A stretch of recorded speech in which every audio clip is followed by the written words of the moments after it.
আলাইকুম ওয়া রাহমাতুল্লাহি ওয়া বারাকাতুহু। প্রিয় দেশবাসী, অত্যন্ত ধৈর্যের সাথে কথাগুলো একটু শোনার চেষ্টা করবেন। এই বাংলাদেশ স্বতন্ত্র মাদ্রাসার বয়স আজকে 40 বছর। এই 40 বছর যাবৎ শিক্ষকরা বিনা বেতনে চাকরি করে আসছে।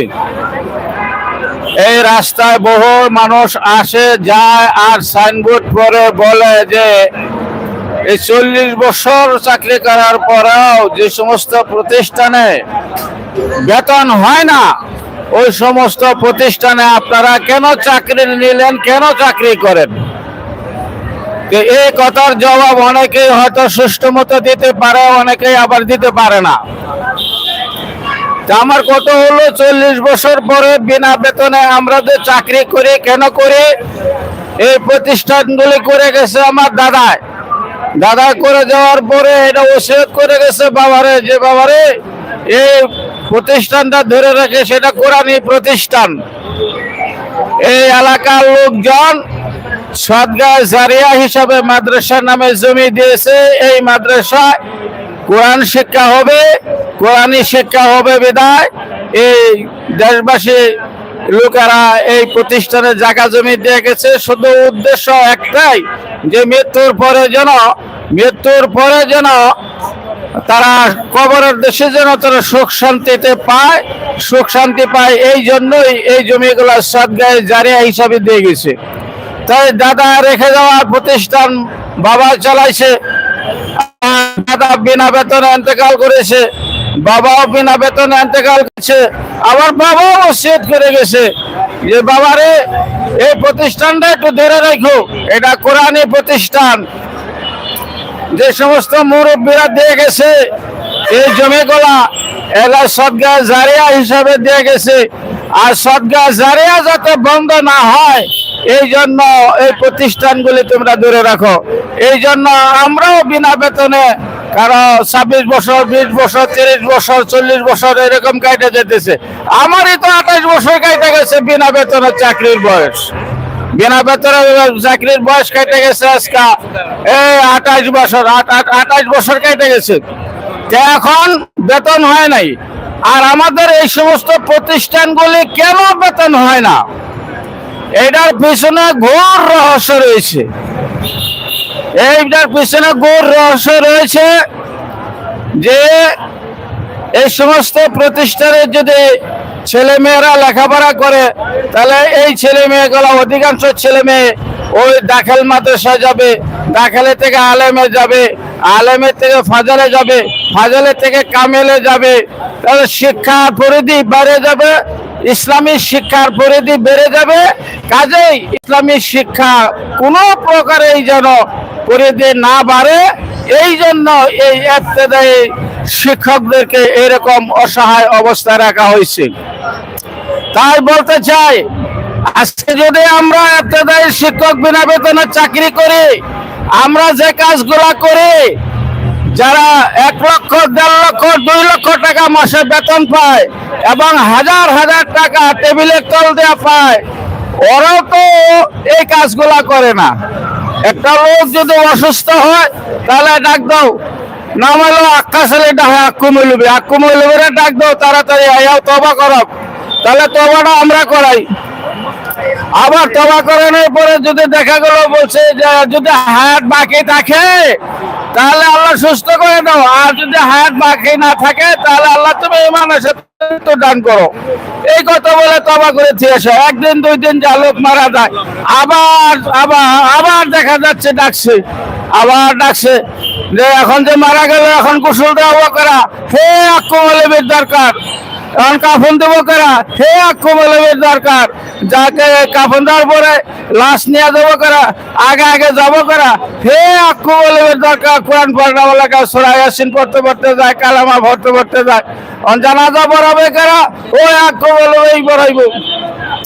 আবার লাশ নিয়ে কবরে যাবে কারা হেই যাবে, আবার লাশ কবরে লাগার পরে বিসমিল্লাহ আলা মিল্লাতে রাসূলিল্লাহ ফি সাবিলিল্লাহ দোয়া বড় করে হেই পড়বে, মাটি দেবে, আবার জুমা নামাজ আরাই পড়াবে, আবার জুমা নামাজ পড়াবে, ঈদের নামাজ পড়াবে, জানাজার নামাজ পড়াবে, সব কিছুই করব যদি আমরা করে আমরা করে। এই জন্য আমাদের বেতন ব্যবস্থা হয় না, এই জন্য আমাদের বেতন ব্যবস্থা হয় না।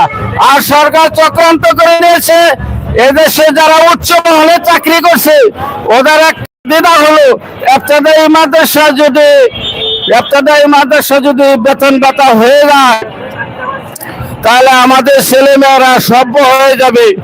আমাদের ছেলেমেয়েরা যদি সভ্য হয় তাহলে ও সভ্য থাকবে কোন জাতি? কাজে এই সমস্ত প্রতিষ্ঠানে আমাদের কোনো বেতন নাই, যারা খায় এখন প্রাইমারি স্কুলে ছাত্র আটে না, ছাত্র নাই। কারণ কি?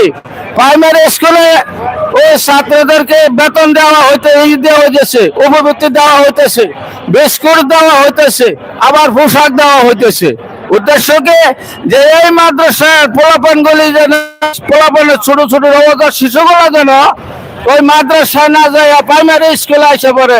আর এর লাভ তিনটা, এর লাভ বিস্কুট পাইতেছে, উপবৃত্তি পাইতেছে, পোশাক পাইতেছে, আর শিক্ষকরা পড়াইতেছে আয় ব খা খা যা না না আয় ব বিস্কুট খা, পানি খা, চলে যা, পড়া কোন তরি হবো জানে।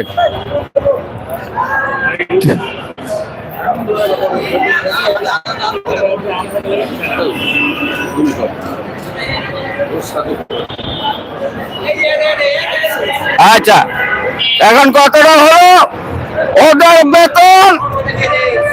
প্রথম স্টার্টেই বেতন হয়ে থাকে 25,000 30,000, আর আমগর কোনো বেতন নাই। কত উন্নয়নের সরাসরি হইল, কিন্তু ইবতেদায়ীরা বিনা বেতনেই মরল। তাদের বেতনের কোনো সমস্যা, তাদের বেলা কোনো নীতিমালা লাগে না। এই 2013 সালে যে সমস্ত প্রতিষ্ঠানগুলি প্রাইমারিকরণ করা হয়েছে 26,100 সামথিং করা হয়েছে, ওই প্রতিষ্ঠানগুলি দেখা যাবে যে 10,000 প্রতিষ্ঠানই ছিল গোয়ালঘর, যেগুলো গোয়াল ছিল, যেগুলো কাছারিঘর ছিল, ওইগুলা স্কুলে পরিণত হয়েছে। কিন্তু যেখানে কোরআন হাদিস শিক্ষা দেওয়া হয়েছে, শিশু বাচ্চাদেরকে 40টা হাদিস শিক্ষা দেওয়া হয়েছে, 40টা মাসালা মুখস্থ করানো হয়েছে, তারপরে এই কোরআন সহি শুদ্ধ করে পড়ানো হয়েছে, কিন্তু দেখা যাচ্ছে যে ওরা বেতন পাচ্ছে না। ওগর বেলায় কোনো সরকার কোনো ব্যবস্থা নিচ্ছে না, আবার আমাদের বেলা নিতে হলো কি, একটা কাগজ যদি বেঁকে যায় তাহলে এটা বেঁকা কেন, আবার এটা সোজা হয় তাহলে এটা সোজা কেন, তো সব কাগজ গুলা এক সমান হয় না কেন? আমাদের বেলা শর্তের কোনো অভাব নাই, আর প্রাইমারি করে কোনো শর্তের দরকারই নাই। আমাদের অভাব নাই, আমাদের কোনো শর্তের দরকারই নাই। এই বৈষম্যের ভিতরে আজকে বিগত 40 বছর আমরা কাটছি। আমরা মনে করছিলাম যে এই সাইনবোর্ডটা যারা পড়বে, আমাদের দেশে যে সমস্ত খেলোয়াড়রা খেলাইতেছে, এদের খেলা আমাদের পছন্দ হয়েছে না, বাধ্য হয়ে আমরা বাহির থেকে খেলোয়াড় নিয়ে আসছি, ডক্টর ইন্নুস সাহেব নিয়ে আসছি খেলোয়াড় হিসাবে, যে খেলাইয়া আমাদের মাঠটা দেখায় দেবে। তো উনি যখন আইসা দেখলেন যে 40 বছরের দাবি, উনি তো বোঝার দরকার ছিল এটা কত নম্বর অযোগ্যের সাপ, যে অযোগ্য সাপটা কেউ উল্টাইতে পারে না। আমি একটু উল্টায় দেখাই দেই যে 40 বছরের শিক্ষকদেরকে বেতনের ব্যবস্থা করে দেই। ও দেখা গেল ওই সব দেখা যায় হে আমাদের দেশি খেলুগুলোর মতো খেলানি শুরু করলো। আজকে যদি প্রধান উপদেষ্টা যদি এই দেশের খেলুদের সাথে যদি খেলা না মেলাইতো, তাহলে আমাদের আজকে এই 30 দিন 31 দিন 32 দিন থাকতে হয় না। তাই আমরা সরকারকে অনুরোধ করছি, আর সরকারের উচ্চ মহলকে অনুরোধ করছি, যারা আজকে ডিসিএসপি হয়েছেন, যারা সচিব হয়েছেন, আজকে একটু চিন্তা করেন। এই হাজার হাজার ইবতেদায়ী মাদ্রাসার শিক্ষকরা বিনা বেতনে চাকরি করতেছে, পৃথিবীর কোথাও পাবেন না যে ওদের মা আশ্রমে থাকে, কিন্তু ঠিকই আপনাদের বাপ মা আশ্রমে থাকতেছে। হাজার হাজার টাকা পাওয়ার পরেও আপনাদের বাপ মা আশ্রমে থাকতেছে, আর আপনারা বিনা বেতনে চাকরি করে আজ পর্যন্ত কোনো মাকে কোনো বাবাকে আশ্রমে পাঠায় নাই, কোনো বাপ মাকে ঘর থেকে বাইর করে দেয় নাই। হ্যাঁ, এই জন্য দেশবাসীর কাছে আমার আকল আবেদন, এবং উচ্চ মহলে যারা চাকরি করতেছেন একটু নিচের দিকে তাকায় দেখেন। আপনি যখন প্রথম মক্তবে গিয়েছিলেন আপনার নাক দিয়ে ফেটা পড়তো, ওই ফেটা কিন্তু শিক্ষকের নিজে হাতে পুছে দিত। আপনি যখন ফ্লোরে পায়খানা করে দিতেন, ওই পায়খানা কিন্তু শিক্ষক নিজে হাতে পরিষ্কার করতো। আপনার জামা যখন কালো থাকতো, মাথার চুল যখন এলোমেলো থাকতো, ওই চুলগুলি পর্যন্ত শিক্ষকরা কাটা সুন্দর করে দিত। গার্জিয়ানরা বলতো যে তোমরা তোমাদের বাচ্চাদেরকে একটু পরিষ্কার করে মাদ্রাসায় পাঠায়। স্কুলে একটা বাচ্চা পাঠাইলে, কিন্ডার গার্ডেনে একটা বাচ্চা পাঠালে সকাল থেকে নিয়ে 1 ঘন্টা লাগে ওরা বাস করতেই। শুধু ও আস্তে করে তোলো, আস্তে করে মুখ গলাও, আস্তে করে কাপড় পরাও, আস্তে করে নাস্তা খাওয়াও, আবার 20টা টাকা হাতে দাও, হাতে দৌড়া রিক্সা তোলো, আবার 2 ঘন্টা স্কুলে থাকবে। বাপ মা একজন ওখানে থাকতেই হইবে। কিন্তু মাদ্রাসা শিক্ষার বেলায় এমন কোন গার্জিয়ান পাওয়া গেল না যে সকালবেলা তাকে ঘুম থেকে ডাক দিয়ে তুলে সুন্দর করে হাত মুখ পরিষ্কার কইরা, হ্যাঁ, ভালো কাপড় চোপড় পরাইয়া কোরআন শিক্ষার জন্য মক্তবে পাঠাইছে, মাদ্রাসায় পাঠাইছে, এমন কোন গার্জিয়ান আজ পর্যন্ত পাওয়া গেল না। আবার কেজিতে পড়াইলে কেজি মাসিক বেতন নেবে, আবার কোচিং নেবে, এই পরে পরে 3-4 পরে একটা বাচ্চার পিছনে হাজার হাজার টাকা খরচ করে। কিন্তু ইবতেদায়ী মাদ্রাসায় যদি কোনো বাচ্চা পড়ে তাহলে ওদের পিছনে ওই বাপ মা সাইরানাও খরচ করতে রাজি না। আমি এটাকে দেখাচ্ছি 5-6টা পোলাপান নিচ্ছি 200 টাকা বেতন। 1 মাস যাওয়ার পরে করে হুজুর এই বেতনটা ওই মাসের সাথে মিলাই দিব। আরে এই বেতনটা ওই মাসের সাথে তুমি মিলাই দেবা, 1 মাসেরটা দিতে পারো না, তো 2 মাসেরটা একসাথে দাও কি করে মিয়া? আর তোমাকে একটু বিবেকে ধরে না? আর আমার বাড়ি থেকে তো প্রতিষ্ঠানে যাইতে তো আমার ডেলি খরচ আছে 20 টাকা। 20 টাকা হলে মাসে আমার 600 টাকা। আমি কি ঘরে চাউল বিক্রি করে কি তোমার বাচ্চারা আমি শেখাবো? তোমাকে এতটুকু বিবেক ধরে না? তুমি যখন মৃত্যুবরণ করবা তোমার মুখে কালেমা তুলে তোমার এই বাচ্চাইতে তুলে দিবি। সঠিকভাবে কোরআন শরীফ তো এই বাচ্চাই পড়বে। আজকে তাদের মূল্য হয় না, মূল্য হয় যারা কেজিতে পড়ে, যারা কিন্ডার গার্ডেনে পড়ে, যারা প্রাইভেটে পড়ে। সরকারের উচ্চ মহলের একটা চিন্তা হলো যে সমস্ত পোলাপান গুলো যদি মাদ্রাসা যায় তাহলে কি ওদের ধারণা ওরা জঙ্গি হয়ে যাবে, ওরা শিবির হয়ে যাবে, ওরা জামাত হয়ে যাবে। আরে যদি জামাত হয় ওরা তো নামাজ 5 ওয়াক্তই পড়ে, ওরা তো কালেমা আমরাই পড়তেছে। হ্যাঁ, তাহলে সমস্যাটা কোন জায়গায়? ওই ফেরাউন যেরকম নাকি একটা কারসাজি শুরু করছিল শিক্ষা জগতের ভিতরে, যে ফেরাউন যাচ্ছিল যে দেশের মানুষ কিভাবে ইমান হয়ে মারা যায়, কিভাবে মরবে, সেই চিন্তার জন্য শিক্ষার ভিতরে এমন কিছু গোলযোগ দিয়ে দিয়েছিল যেগুলো ইসলামের সাথে কোনো সম্পর্ক নাই। তখন বলা হয়েছিল যে এই যে গোলযোগ দিয়ে দিলেন এগুলো তো মানুষ বুঝে ফেলবে, করে না এই পাঠ্য থাকবে 20 বছর 30 বছর যদি থাকে তাহলে ও অশুদ্ধটাকে শুদ্ধ বলে মেনে নেবে, অশুদ্ধটাকে বলবে হয় এটাই সত্য। তা নাহলে এই গল্প 20 বছর ধরে হয় কেন, 20 বছর থাকে কেন এই গল্প? আবার দেখা যাবে যে যদি বলে যে এই যে আল্লাহ তাআলা যে জিবরাইলের মাধ্যমে নবী মুহাম্মদ রাসূলুল্লাহ সাল্লাল্লাহু আলাইহি সাল্লামের কাছে যে কোরআন নাযিল করছে, ওই কোরআনে তো সবকিছু বিশ্লেষণ দেওয়া আছে। এই কোরআন পড়ে তো মানুষকে বোঝাবে যে তুমি বইয়ের মধ্যে, বাংলা বইয়ের ভিতরে, ইংরেজি বইয়ের ভিতরে, এই বিজ্ঞান বইয়ের ভিতরে যা পড়ছো এটা কোরআন সম্মত না, এটা কোরআন সম্পন্ন না, এটা তো আলেমরা বুঝাই দিবে। যখন আলেমরা বুঝাই দেবে ওই আলেমগুলোর মেরে ফেলাও। ওই কারণে 52 সালে 1952 সালে হাজার হাজার আলেমকে তারা কি করছে, গাছের সাথে লটকায় মারছে, 2 হাত 2 দিকে দিয়ে প্যাক মারে মারছে নাস্তিকরা। ওই নাস্তিকের চরিত্র এখন পর্যন্ত এই দেশে আছে। ইনশাল্লাহ আমি আশা করি এই অন্তর্বর্তী সরকার উনি এই এত বড় 40 বছর আওয়াজ করে বিষাক্ত সাপটা যেন একটু উল্টে দেয়।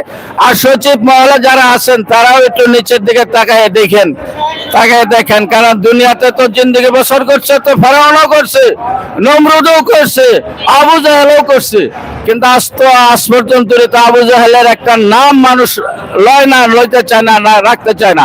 ফেরাউন একটা মানুষের নাম রাখতে চায় না, কেন রাখতে চায় না? এই নামগুলো অভিশপ্ত নাম কাজে। আর এইখানে এই যে আপনারা এই পুলিশ দেখতেছে, গোয়েন্দারা দেখতেছে, এনএসআইরা দেখতেছে, এই ইবতেদায়ীর ভিতরে যে সমস্ত মুরব্বী মানুষ 1 মাস 1.5 মাস 2 মাস করে পড়ে থাকে, আমার মনে হয় না কোনো আন্দোলনের ভিতরে এরকম বয়স্ক মুরব্বী আছে যাদের চুল দাড়ি পড়ে গেছে, দাঁত পড়ে গেছে। ওই সমস্ত মুরব্বীরাও এই আন্দোলনে থাকে। এই আন্দোলনে কেন থাকবে? তোমার কি বাবা নাই? তোমার কি মা নাই? তোমার যদি বাবা থাকে তাহলে সে বাবার দিকে লক্ষ্য করতে পারো না। তোমার কি মা নাই?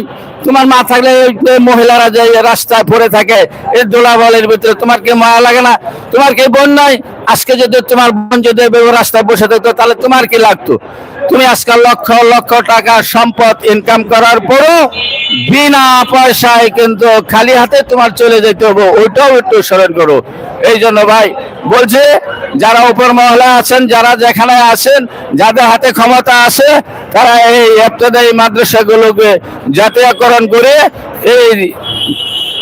এই আল্লাহর আসমানের নিচে জমিনের উপরে কোরআন থাকবে, ইমানদার থাকবে, আমলদার থাকবে, তাহলে আল্লাহ তাআলা দুনিয়া পুরো নিজামকে আল্লাহ কায়েম রাখবে। কারণ পুরা নিজাম কায়েম, সূর্য পূর্ব দিক দিয়ে ওটাই উঠবে, পশ্চিম দিক দিয়ে অস্তমিতই হবে। আজকে যে আমরা 40 বছর ধরে বেতন পাইতেছি না, তারপরও তো আল্লাহ আমাদেরকে মারছে না। কারণ হাতে কলা গাছ খায়, হাতির কোনো বাগান নাই, কলা গাছও ঠিকই খাইতেছে। শিয়ালে মুরগি খায়, শিয়ালের জন্য কোনো খামার নাই, অথচ শিয়ালে মুরগি ঠিকই খাইতেছে।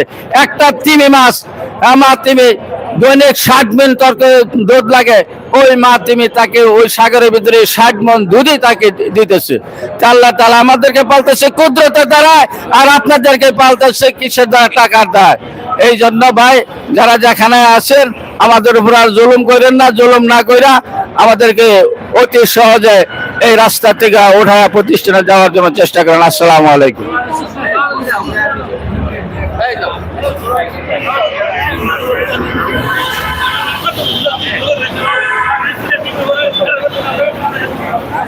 কেটে দিলাম।